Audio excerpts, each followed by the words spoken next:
आज हम PST number 8 problem solving technique 8 पढ़ेंगे। तो ये किसके ऊपर है? जब लाइट सोर्स हॉरिजॉन्टल हो, when light source is horizontal. तो हमारे पुराने केस में हम एक बार देख लेते हैं हमने क्या पढ़ा था और इसमें अब क्या चेंज आएगा। पुराने सोर्स में हमारा सोर्स होता था हॉरिजॉन्टल, ठीक है, नहीं वर्टिकल होता था हमारा सोर्स, ऐसे मतलब ये देखो, ये सोर्स वर्टिकल है, यहाँ से लाइट ऐसे जा रही है। तो क्या होता था हमारा, ये डी था, ये डी था, कैपिटल डी। तो हम यहाँ पे थीटा लेते थे, तो ये हमारा यहाँ से लेके यहाँ तक होता था डी साइन थीटा, इसका कंपोनेंट। तो हम लिखते थे if P is the point of maxima, so plus minus n lambda बराबर डी साइन थीटा। ये हो गया हमारा क्या कहते हैं, डेल्टा एक्स। डेल्टा एक्स किसके बराबर होगा? Plus minus n lambda. तो साइन थीटा आया था हमारा plus minus n lambda by d. हमने लिख दिया थीटा बराबर sine inverse n lambda d by d, n lambda by d, sorry. As theta increases, sin theta increases, as you know. As sin theta increases, n also increases, directly proportional. अब हमारा क्या होगा, source हो जाएगा horizontal. ये जो slits होगी ये हॉरिजॉन्टल हो जाएगी, पहले वर्टिकल थी अब हॉरिजॉन्टल हो जाएगी।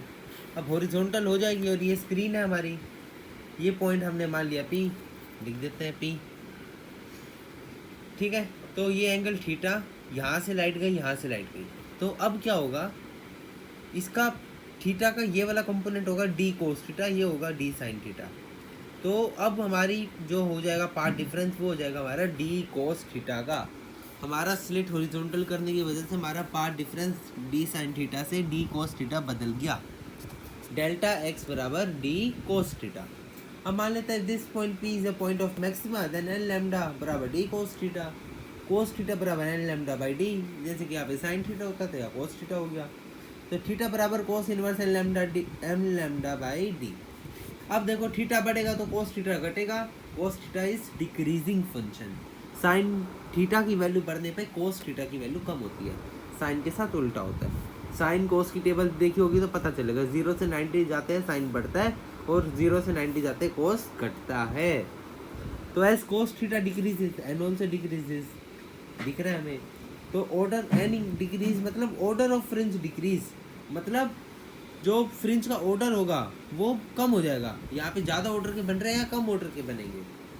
एंड चलो थोड़ी और में for maxima d cos theta बराबर plus minus n lambda if theta is small, as you know जब थीटा छोटा होता है कोस की केस में, तो कोस थीटा को हम लिख सकते हैं 1 माइनस थीटा स्क्वायर बाई 2। ये याद रखना पड़ेगा, ये मैथमेटिकल टर्म है।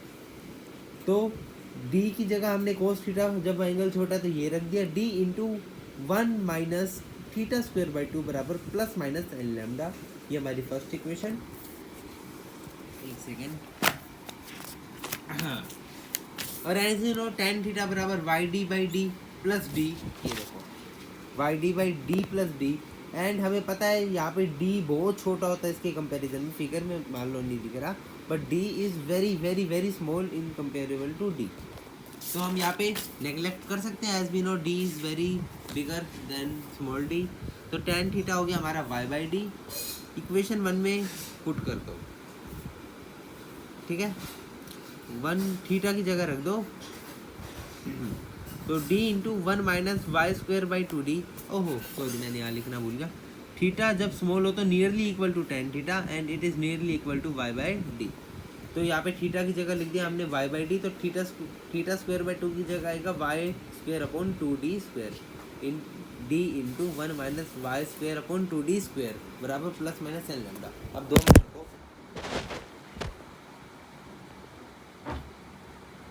हाँ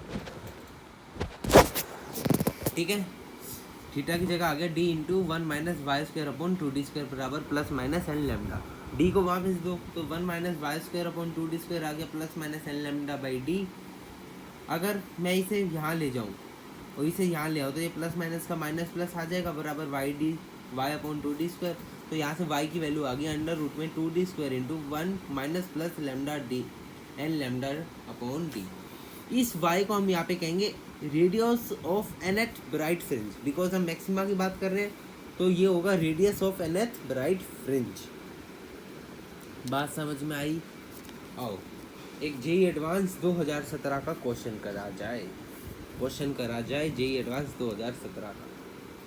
देखो क्वेश्चन क्या कह रहा है, two sources are placed on x axis is at separation of d बराबर 3 लैम्डा। ठीक है, दो सोर्सेज है, एक्स एक्सिस पर है और उनके बीच की दूरी क्या है, 3 लैम्डा है। ठीक है जी। An observer starts moving and on a circular track of radius R. ठीक है, एक ऑब्जर्वर है, वो सर्कुलर ट्रैक पे मूव करना स्टार्ट करता है। एंड यहाँ पे गिवन कि जो रेडियस है वो बहुत बड़ा है इस डी से। ठीक है, how many bright and dark spots is he observe, find the angular position of maxima and minima. ठीक है, ये देखो ये फिगर दे रखी है, यहाँ पर दो स्लिट्स है, हॉरिजॉन्टल है, यहाँ एक पॉइंट है, मान लो मैक्सिमा है, तो ये इससे यहाँ तक हो जाएगा हमारा डी कोस थीटा, ये S2 है, ये S1 है और डी दे रखा है हमारा 3 लैम्डा। और क्वेश्चन करें, पार्ट डिफरेंस से स्टार्ट करेंगे क्वेश्चन। तो डेल्टा एक्स है हमारा डी कोस थीटा, तो for maxima plus minus n lambda बराबर डी कोस थीटा बराबर n lambda d by d plus minus छोड़ भाड़ में जाए, तो कोस थीटा बराबर n lambda by 3 lambda, d की वैल्यू पुट करी, तो थीटा आ गया हमारे पास कोस इनवर्स एन बाई 3। अब एन की वैल्यू पुट करते जाओ, put n equals to 0, theta बराबर कोस इनवर्स ऑफ 0, एन बराबर 1, थीटा बराबर कोस इनवर्स 1/3, एन बराबर 2, थीटा बराबर कोस इनवर्स 2/3, एन बराबर 3, थीटा बराबर कोस इनवर्स 1, एन बराबर 4, कोस स्क्वायर 4/3 नॉट पॉसिबल। बताओ क्यों, सोचो क्या से पॉसिबल नहीं है ये केस। अरे सोचो, बहुत आसान है, ध्यान से देखो। नहीं आ रहा, गधों, कोस की वैल्यू 1 से बड़ी नहीं होती, या तो 1.11333 आ रहा है, कैसे हो जाएगा n बराबर 4, लिमिट है, तो हमारा सिर्फ n बराबर 3 तक की वैल्यूज वैलिड है। नंबर ऑफ मैक्सिमा बराबर 4 इन ईच क्वाड्रेंट, ये एक क्वाड्रेंट की बात करी हमने, ऐसे 4 क्वाड्रेंट है, तो टोटल नंबर ऑफ मैक्सिमा क्या हो जाएंगे, 4 हो जाएंगे, जिसमें से आंसर 16 नहीं है, इसमें से इस पॉइंट पर, इस पॉइंट पर, इस पॉइंट पर, इस पॉइंट पर कॉमन भी तो आएंगे, कॉमन मैक्सिमा इन क्वाड्रेंट आएंगे, तो हम कितने कॉमन आएंगे, 4 कॉमन आएंगे, तो 16 में से 4 माइनस कर दो, 12 आंसर हो जाएगा हमारा। फॉर मिनिमा देख लो, डेल्टा एक्स बराबर 2n-1 lambda by 2, D cos theta है डेल्टा एक्स, फिर थीटा आ जाएगा, कोस थीटा आ जाएगा 2n-1 lambda upon 2 into D, d की वैल्यू 3 लैम्डा, तो थीटा बराबर कोस इनवर्स 2n-1/6। अब यहाँ n की वैल्यू पुट करो, यहाँ पे 1 आएगी, 2 आएगी, 3 आएगी, यहाँ पे क्या होगा 2 सेकेंड, n बराबर 1 पुट करेंगे, कोस इनवर्स 1/6, n बराबर 2 कोस इनवर्स 1/2 एंड n बराबर 3 कोस इनवर्स 5/6, यहाँ पे आए 3 मैक्सिमा।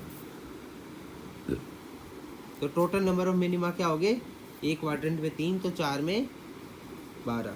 यहाँ पे ऐसा कॉमन वाला केस नहीं हुआ, यहाँ पे 4 मैक्सिमा आए, बट यहाँ पे और यहाँ पे कॉमन आ गए थे, बट यहाँ पे मिनिमा नहीं आए कॉमन, ईच क्वाड्रेंट में 3 मिनिमा अलग अलग जगहों पे आए हैं, एक्सिस पे नहीं आए, वरना एक्सिस पे आते तो हम काट लेते 4 को।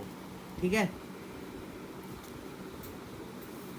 तो टोटल नंबर ऑफ मिनिमा तो हो गए 12, टोटल नंबर ऑफ मैक्सिमा क्या हो गए, 16 में से 4 गए 12। आई बात समझ में, जेईई एडवांस 2017 का क्वेश्चन हो गया मिनटों में। चलो आगे चलते हैं, same question next, how many maxima are detected. ठीक है, क्वेश्चन में दे रखा है डी बराबर 2, ये S1 है, ये S2 है, ये ए पॉइंट है। ठीक है, delta x d cos theta, n lambda बराबर डी कोस थीटा, थीटा बराबर cos inverse n lambda by d, d की वैल्यू पुट करो एंड एन की भी वैल्यू पुट करो, नहीं लैम्डा की वैल्यू दे रखी है 0.5, डी की वैल्यू दे रखी है 2, तो पुट करोगे तो आएगा थीटा बराबर कोस इनवर्स n/4, एन की वैल्यू 0 तो कोस इनवर्स 0, एन की बराबर 1 कोस इनवर्स 1/4, एन बराबर 2 कोस इनवर्स 1/2, एन बराबर 3 कोस इनवर्स 3/4, एन बराबर 4 कोस इनवर्स 1। इससे आगे नहीं करेंगे पुट, पता है हमें, पुट करेंगे तो 1 से बड़ी वैल्यू आ जाएगी कोस की। ठीक है, तो यहाँ पे कितने हो गए मैक्सिमा, 1 2 3 4 5, हर बार मैक्सिमा कितने होंगे एक क्वाड्रेंट में 5, बट आएंगे एक कॉमन सब में, तो हमेशा हमें 4 माइनस करना है, तो 5 × 4 20, 20 - 4 16, total number of maxima in this figure is 16। आओ नेक्स्ट प्रॉब्लम सॉल्विंग टेक्निक के पास पहुंचते हैं। ये बहुत इंपॉर्टेंट है, ये आपने 11th क्लास में अच्छी तरह पढ़ रखी है, बट इसका यहाँ पे अलग सा यूज़ होगा, इसे बिल्कुल आराम से समझेंगे। अभी हमने पीछे इसका जिक्र किया था। तो आपने कक्षा 11वीं में पढ़ा था कि जब कोई लाइट एक फिक्स सरफेस से टकराती है तो जो लाइट वेव जब रिफ्लेक्ट होती है तो वो अपने साथ एक एक्स्ट्रा पाई का फेस लेके जाती है। फिर से बोल रहा हूँ, आई रिपीट, जब एक वेव लाइट एक फिक्स सरफेस से टकराएगी तो जब वो रिफ्लेक्ट होगी, जो उसकी रिफ्लेक्टेड वेव होगी, वो इनिशियल फेस तो होगा उसका कुछ, बट उसमें पाई का फेस एक एक्स्ट्रा आ जाएगा। बात समझ में आई? अब अगली बात सुनो। जब एक रिफ्लेक्टेड वेव एक फ्री एंड से टकराएगी तब उसमें नो एक्स्ट्रा फेस, वैसी की वैसी आ जाएगी, अपना कोई फेस नहीं लेगी, फ्री एंड से टकरानी चाहिए। अब फ्री एंड फिक्स्ड एंड ये क्या होता है जी? आओ बताते हैं। बताओ, यहाँ पर मान लो ये एयर है, म्यू बराबर 1, रिफ्रैक्टिव इंडेक्स इसका 1, रेयर एंड मीडियम, एंड नीचे मैंने लगा दिया ग्लास मतलब म्यू बराबर 1.5, म्यू बराबर 1.5, ये हो गया हमारा डेंसर मीडियम। एक रे लाइट है ऐसे ऐसे ऐसे, तो आपको पता है जब एक फिक्स्ड सरफेस पर टकराएगी तो कुछ रे रिफ्लेक्ट होगी, कुछ रे रिफ्रैक्ट होगी, अंदर जाएगी। तो जो रे रिफ्लेक्ट होगी, ये फिक्स सरफेस है, फिक्स कैसे है? क्योंकि इसका रिफ्रैक्टिव इंडेक्स इससे ज़्यादा है, ये समझ लो। अगर इसका ज़्यादा रिफ्रैक्टिव इंडेक्स है तो ये फिक्स सरफेस होगा हमारा। ये लाइट ऐसे टकराई, यहाँ से हुई रिफ्लेक्ट, यहाँ से रिफ्लेक्ट होते ही क्या लेगी? एक्स्ट्रा फेस पाई। तो जो इसका इनिशियल फेस था उसमें प्लस पाई आ जाएगा, जो अंदर जाएगी उसमें कुछ चेंज नहीं होगा। Light which undergo refraction no change in phase, लिख लो बात को। यहाँ पे लाइट का रिफ्लेक्शन है, इसमें 0 फेस डिफरेंस है, कोई फेस नहीं आया। अब आओ एक और एग्जांपल से समझे। या म्यू बराबर 1.6 या म्यू बराबर 1.5, पहले ही डेंसर मीडियम से रेयर मीडियम में आ रही है, मतलब ये फ्री एंड है इसका, इस वेव का ये क्या है? फ्री एंड है। तो फ्री एंड पे क्या होता है? रिफ्लेक्टेड वेव का भी कोई फेस डिफरेंस नहीं होता ना, तो रिफ्लेक्शन वाली का तो कभी नहीं होगा, बट यहाँ पे रिफ्लेक्शन का भी नहीं होगा, बिकॉज ये रेयर मीडियम है, ये डेंसर है, ये रेयर है तो मतलब ये फ्री एंड की तरह काम कर रहा है। तो लाइट रे आई, रिफ्लेक्ट हुई, 0 फेस डिफरेंस, ठीक है। रिफ्लेक्शन में तो होता ही 0 है। आओ इसे बढ़िया एग्जांपल से समझे, इसमें आपको पूरी फील आ जाएगी इसकी। देखो, ये रे लेट आई, मान लो ये रेयर है, ये डेंसर है, ये रेयर है, मान लिया म्यू बराबर 1, म्यू बराबर 1.5, म्यू बराबर 1, एयर, ठीक है। लाइट आई, टकराई फिक्स पे, रेयर डेंसर है, ये रेयर है, ये टकराई, जो रिफ्लेक्ट होगी वो पाई, और जो रिफ्रैक्शन में जाएगी उसका कुछ नहीं बिगड़ेगा, 0 के आई थी 0 के जाएगी। अब ये डेंसर है, रेयर है, ये फिक्स पाथ है, क्या ये फ्री एंड है, क्योंकि यहाँ पे नीचे रेयर आ गया, कुछ है नहीं, ये खुद ही डेंसर से आ रही है, जहाँ हमने यहाँ से पढ़ा डेंसर से आ रही है, रेयर को क्या करेगी? कुछ नहीं करेगी। तो यहाँ पे भी ना रिफ्रैक्शन में 0 होगा और रिफ्रैक्शन में तो 0 होगा ही नहीं। अब ये 0 है, ये रेयर है, ये डेंसर है, फिर से ये फ्री एंड पे टकरा रही है, ना रिफ्रैक्शन में कुछ होगा ना रिफ्रैक्शन में, तो हमेशा कुछ होता ही नहीं, रिफ्लेक्शन में भी 0। अब ये डेंसर है, रेयर है, फ्री एंड पे टकरा रही है, फिर रिफ्लेक्शन में 0 और रिफ्रैक्शन में तो होता ही 0 है, फिर ये डेंसर से रेयर पे टकरा रही है, फिर कोई डिफरेंस नहीं होगा, रिफ्रैक्शन में भी 0 और रिफ्लेक्शन में भी 0। आई बात समझ में? आ गई, इतनी आराम से समझाए आ जाएगी। अब देखो, ये पहली बार यहाँ से टकराई पाई डिफरेंस के साथ, और जो ये वाली लाइट आई ये 0 के साथ।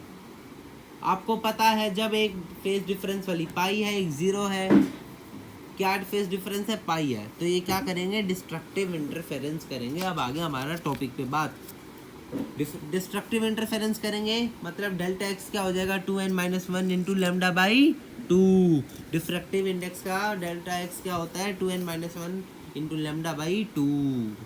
आओ नेक्स्ट केस पे चले।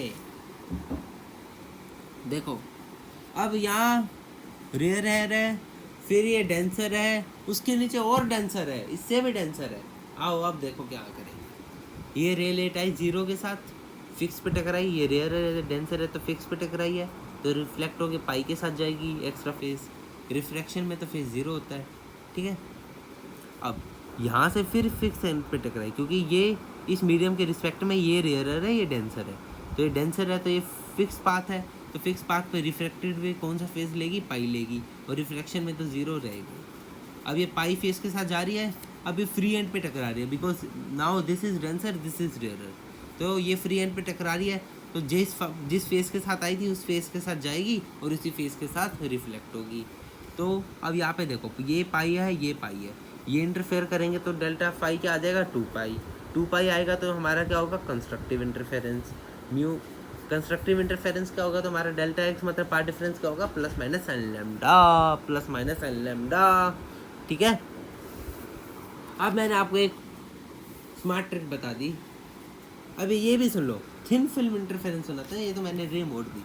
अब ये देखो, रे ऐसे आई, ऐसे गई, सीधी आई और सीधी चलेगी, तो इसका डेल्टा एक्स क्या हुआ, म्यू टी एक बार, optical path difference, refractive index into thickness t, तो mu t plus mu t, delta x क्या आ गया हमारे पास, 2 म्यू टी। ये हमारा thin film interference, thin film है। अब स्मार्ट ट्रिक आपको बताते हैं कि कब हमें ये यूज़ करना है, कब हमें ये यूज़ करना है, कब हमें देखना है कि यहाँ पे कंस्ट्रक्टिव होगा, कब हमें देखना है डिस्ट्रक्टिव होगा।